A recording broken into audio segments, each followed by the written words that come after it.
အခုပေါ့နော်ကျမတို့ဗမာလူမျိုးတွေကိုပေါ့တခြားနိုင်ငံတွေကလာလူတယ်လို့ပြောတယ်သိရှိရတယ်ကျမတို့စာသိမ့်မတက်လို့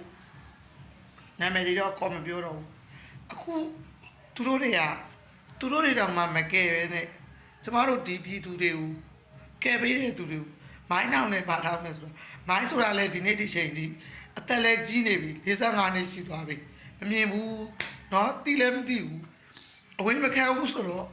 သူတို့ကအသက်တွေချွေးနေလာခဲ့တာလေခွေးလောက်တောင်မှအစင်မရှိကြဘူးလားတီးတရားမရှိဘူးလားဒီကိုဖျက်ချင်လဲဖျက်အသေးပေးချင်လဲပေးမပေးချင်လဲနေကျမတို့ကမကူညီနိုင်ဘူးကျမတို့နေပြီးတော့ဗာလဲကျမတို့အိမ်ဆိုရင်အရန်ကိုကွဲသွားတယ်ဒါပေမဲ့ကျမတို့ပြင်ပထွက်တယ်ဘသူမှအကူညီမတောင်းမနေ့ကဆိုလဲကျမတို့တနေ့ကုန်ခမီးကို၄နိုင်မှစားရတယ်